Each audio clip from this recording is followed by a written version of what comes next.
Bonjour tout le monde, j'espère que vous allez bien. Nous retrouvons à nouveau dans les cours de troisième année de l'ESSO. Aujourd'hui, on va travailler différemment. Le cours dernier, nous avons travaillé sur la Provence et la terre d'inspiration. Et antérieurement, on a travaillé avec le passé composé imparfait. Je vous avais mis sur l'avis qu'aujourd'hui, nous allons travailler particulièrement la rédaction.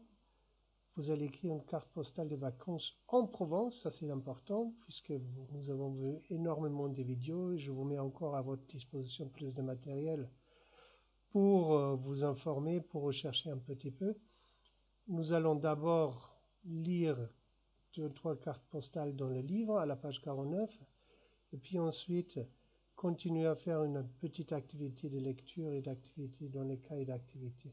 C'est toujours l'activité 3 que vous allez voir dans le livre, il y a 3 activités dans les cas d'exercice et une autre pour écrire une carte postale, ce qui va venir ici.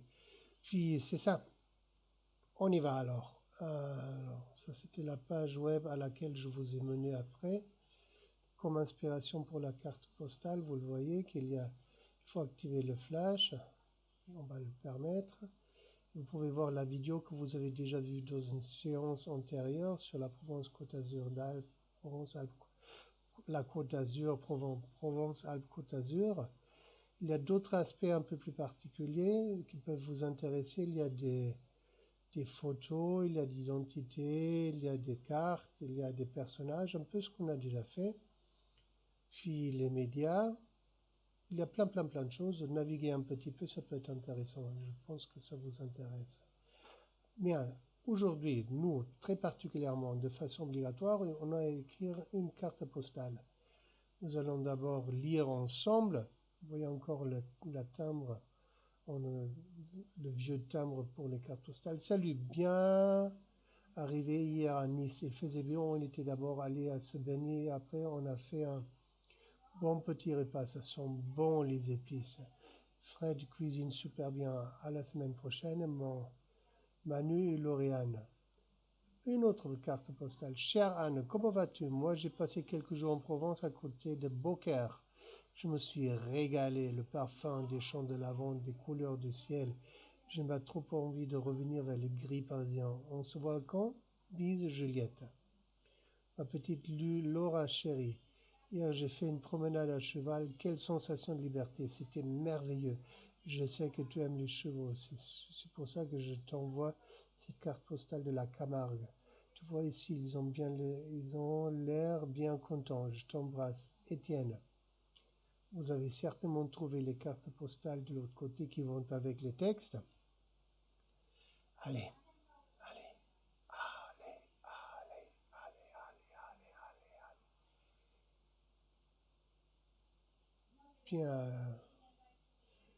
Bien, je sais bien qu'on est le bord à l'Espagnol, on se fait un peu, ce sont bon les épices c'est ça.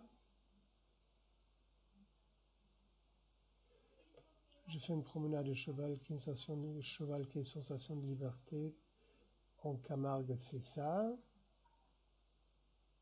Et puis les champs de lavande, vous l'avez aussi vu dans les vidéos de l'autre jour, c'est ça. Bien. Alors l'activité 2, quelles expressions commencent et finissent chaque carte postale?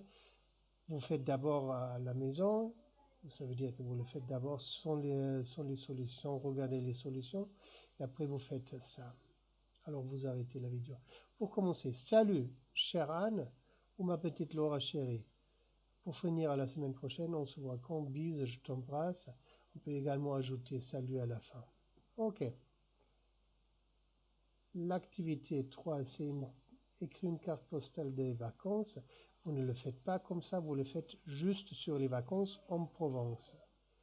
Voilà, un peu comme ça, un peu plus longue, un peu plus étendue, avec un peu plus de choses à corriger. Vous racontez un peu plus de choses que vous auriez vécues. Là, on va comparer des cartes postales avec des messages. Aujourd'hui, on écrirait plutôt des messages avec des photos. Mais des cartes postales, ça existe toujours.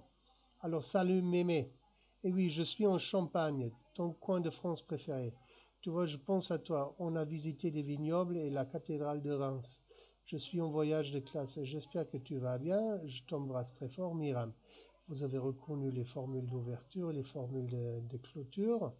Il faut mettre bien l'adresse pour que la carte postale arrive. Et puis, sur le message, ça sera un iPhone, un téléphone portable. Rentrer dans une pâtisserie, déguster des biscuits roses, Reims, miam, miam, miam, miam, miam, vivre en Champagne. Qu'est-ce que ce sera? Un tweet, je suppose, non? Alors, on va voir qu'est-ce qui appartient à quoi. Des liens, ça appartient plutôt à Twitter. Des formules pour saluer, prendre congé, la carte postale, un hashtag. C'est plutôt Twitter. Et Twitter. Des photos illustrations, c'est aussi une carte postale, il faut être sérieux. Des commentaires, c'est sur Twitter. Des indications sur le lieu et le temps, c'est les deux, je pense. Nombre limité de caractères, c'est Twitter, sur une carte postale, on ne peut pas écrire des romans non plus, mais on n'est pas limité à 150 caractères. Des mots collés, ça c'est plutôt Twitter. Les messages adressés à une seule personne, c'est carte postale. Les messages à son destinataire précis, c'est le Twitter. Écrit à la main, puis voilà, ça c'est la carte postale, sauf si on en réinvente. Simple. Vous ne le faites pas. À toi, tu passes des vacances spéciales, écris une carte postale à quelqu'un de ta famille, poste un message pour informer tes amis.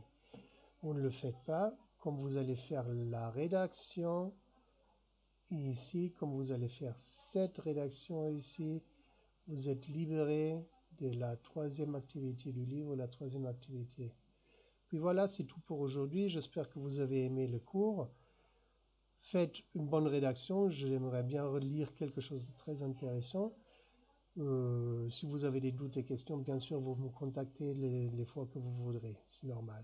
Bien. Passez une bonne journée. À la prochaine. Au revoir.